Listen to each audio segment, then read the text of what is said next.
What's going on YouTube? Josh here checking in. Welcome back to the comeback episode number 9. Just kidding, it's episode number 10. I never know what freaking episode this is. So I am bringing back the stringer in bright blue. The last time I wore this stringer was at the Ultra Music Festival in Miami. So hell yeah if you like EDM. Post below actually what your favorite EDM song is, because I am jonesing for some new music on my playlist, which, just FYI, I'm pretty sure it's a public playlist on Spotify. If you just search The Strength Doc, it should be called The Strength Doc Workout, and it's a pretty decent playlist, but I'm looking for some suggestions. So if you have any good kind of like EDM, house, trap, anything like that, post in the comments because I'm looking for some new suggestions. Some of that stuff's getting a little bit stale.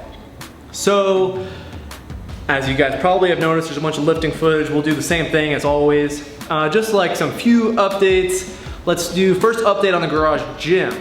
So if you guys follow me on Instagram, you may have seen recently, probably at this point a week or so ago, in my story, I was taking apart my air conditioning unit because the company sent me some electronics.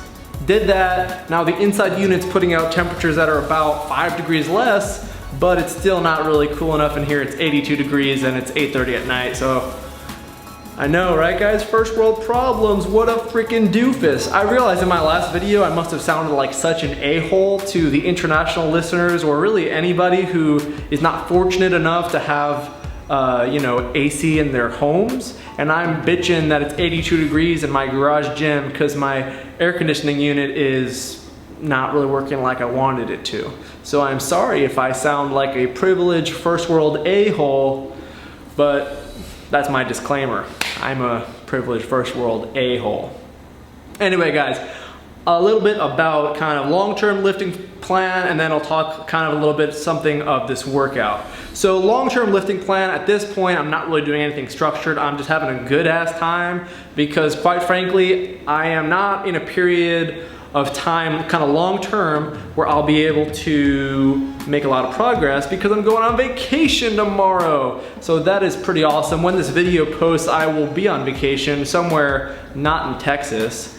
And so I'll be away for like 10 days or so. Training will not be consistent. There was really no point doing anything crazy. Plus, in order to make my vacation longer, I had to basically stack a bunch of my shifts at work. So I ended up working like, I don't know, I think it was 12 out of the past 13 days, something like that.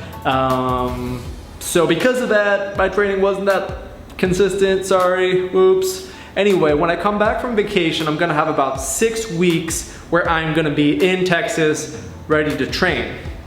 Now 6 weeks isn't really a whole lot to do a formal training block. Typically, if I'm gonna do a training block where I'm gonna end in a peak, for peak strength, I need at least 8 weeks. I would prefer 12 or 16. Now, the reason I only have 6 weeks is because I'm actually gonna be going out of state in the middle of September for a wilderness medicine, sort of wilderness EMS elective that will be giving me some credit in my residency, and I'll be able to do cool stuff because one of my passions outside of the weight room is actually, being in the outdoors and, just enjoying nature and, enjoying what's left of it. So I'll be doing that for 2 weeks, and during that time period I'll be, in the wilderness a lot and not having access to a gym, so there's not a chance I will be training consistently during those 2 weeks. That's a long-winded way of saying that 6 weeks is all I got. So what I'm gonna do when I come back from vacation is probably do about 6 weeks of base building, working on building up my volume, working on progressive overload, and slowly building the weights as well. Nothing that is gonna end in a peak. I'm not going to get myself too fatigued. I'm just gonna work on progressively getting stronger every week and pushing the numbers a little bit. Nothing crazy, but it's something that I do need to do. I need to have something a bit more structured because this past month or so, I've just been having a good old time, as you probably could tell from this workout. So after that's over, I'm gonna take my extended deload, AKA wilderness, for 2 weeks, come back, and then hopefully go into some more structured programming, either an 8 or 12 week cycle, depending on how I'm feeling. leading into hopefully a mock meet, which will put me somewhere towards the end of 2017. And then who knows, if all goes well, maybe even compete again in 2018 for the true comeback. That would be something to make it back on the platform. I know a lot of my friends in Texas who've never seen me compete would like to see that happen. So anyway, that's the long-term plan. Let's talk a little bit about the training from today. So, you know, like I said, I have not been doing anything super structured, just been having a grand old time.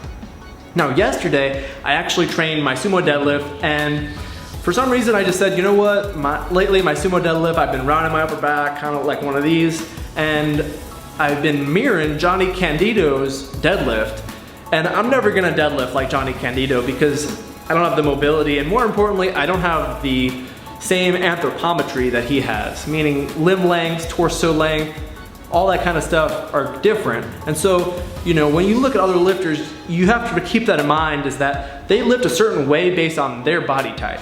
And although you can emulate certain aspects, you're not necessarily going to look exactly like, you know, Johnny Candido or John Hack or insert any other great lifter. So anyway, I've been watching some of his videos, and you know, I realized I need to be a little bit more upright and be more diligent with my sumo deadlift. So that's what I was working on. Did more volume, lower weight, and actually that was great. I had a really good session. Unfortunately, I didn't get it on camera. I know YouTube, if it wasn't on camera, it didn't happen. But my upper back, for the first time in a long time, was wicked sore. Like super sore today going into this upper body session.